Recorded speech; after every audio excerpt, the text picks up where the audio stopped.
Hello, welcome back to Theology of the Body, Part 2. And this session, we're going to be talking about uh, all the different things of, the human being as person, the body matters, making what is visible, what is invisible from within. And we are made in God's image. We are made for relationships and a communion of persons. Human body is a reflection of our Creator, the spousal meaning of the body, and how does porn affect us? And the world, what does the world say about porn? And it portrays it as being about sexual freedom and its effect on the brain, its effect on marriages and families, and why is porn so hard to avoid? So let's begin. I hope this is a good introduction and an understanding of why the body is so important and how we use it. Now, the human being is a person.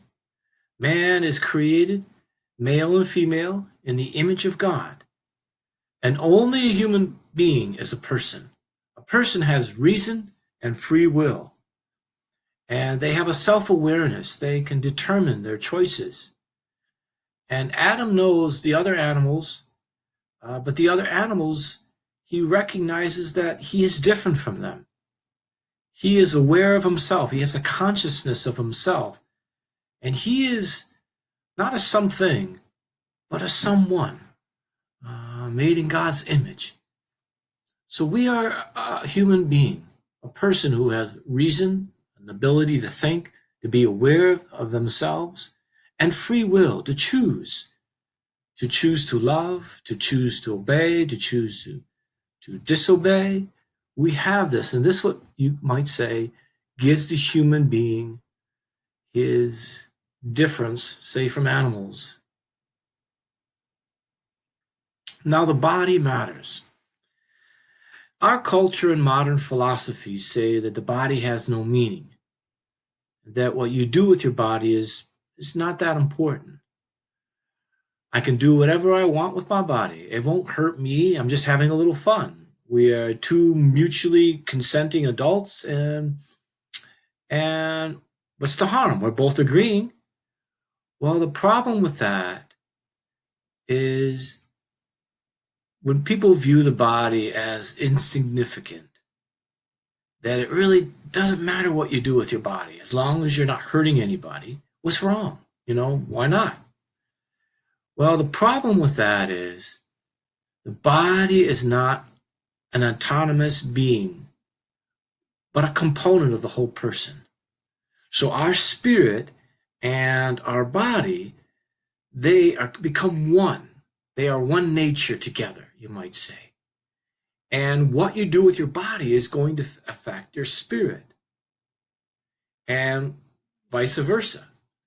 So the unity of the body is so profound that you have to consider the soul, the form of the body. Because of its spiritual soul, the body made of matter becomes a living human being. Spirit and matter and man are not two natures, they are united. And they form one single nature, as the Catechism says. So, man is given by God a soul and a body. And therefore our bodies are important, united to our soul. And as St. John Paul says, is our body is the outward sign that reveals what's on the inside of us. If I was invisible right now, you wouldn't see me. Am I smiling right now? Am I angry right now? You wouldn't see me.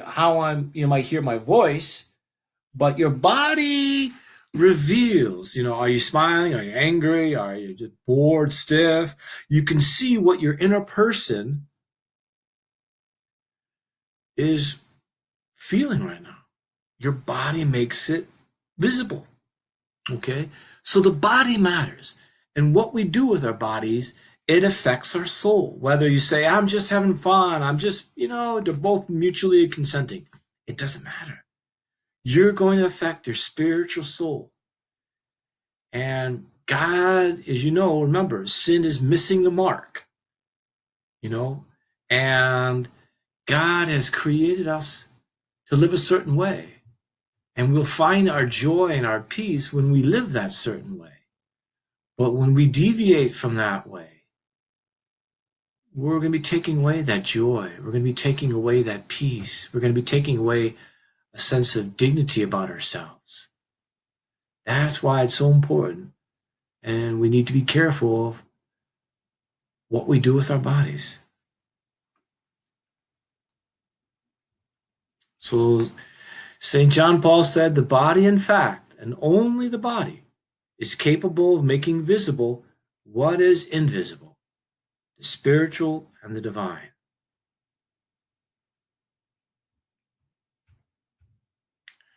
So, we're created in God's image.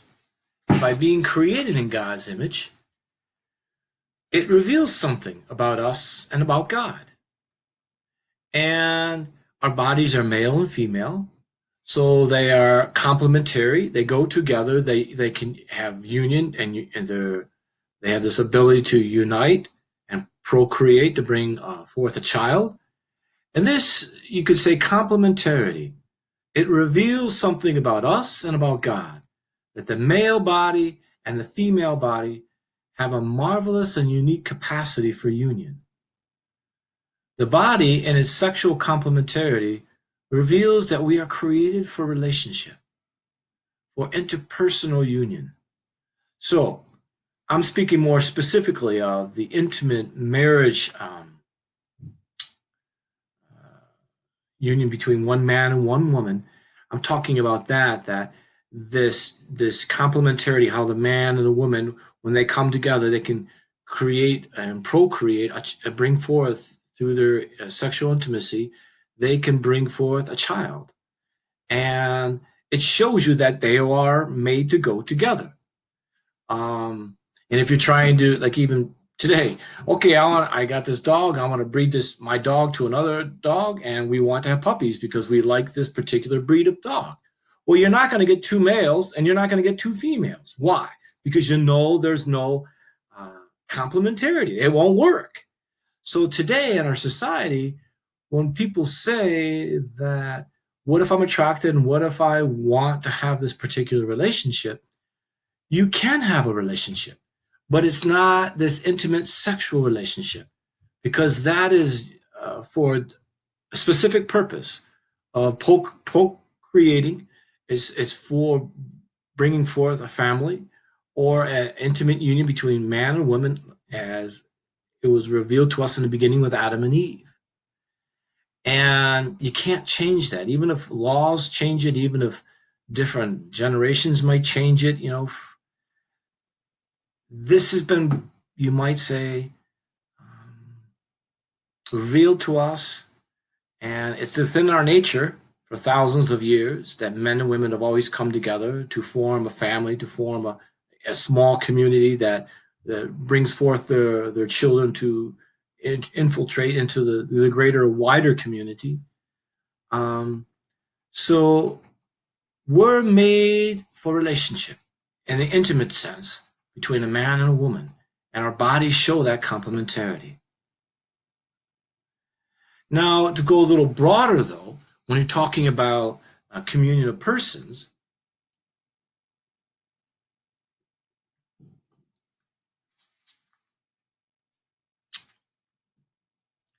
this idea of communion of persons came from John Paul's Theology of the Body. He's saying, I am capable and made for communion of persons. That is an interpersonal union in which I freely give myself to another person in love and receive love in return.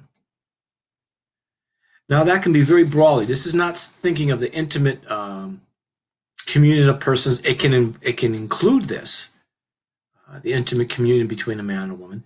But John Paul's talking about the broader community, like even within the family, where the brother and sister, or aunts and uncles, or grandparents, or in a classroom, or a baseball team, basketball team, you You can share your friendship with one another. You can share your humor with one another. You can, on a team, you are sharing your skills and talents. Someone's going to be a pitcher. Someone's going to be a catcher. Someone's going to be a batter. Or you're at the lunch table and you sit down with the same group of guys every day from the same background or same interests, and you talk about things together. And you are made for communion. You are made for a relationship because God is Father, Son, and Holy Spirit, and they are a family. There's an interunion, a love between them, and we are made in God's image. And this is inscribed in our body as male and female for an intimacy, but within that intimacy, through a family where we love our children, where we love our parents, we love our brothers and sisters, and that grows into a greater and greater a dimension. But the human body says, I am a gift and I am capable. Just one moment.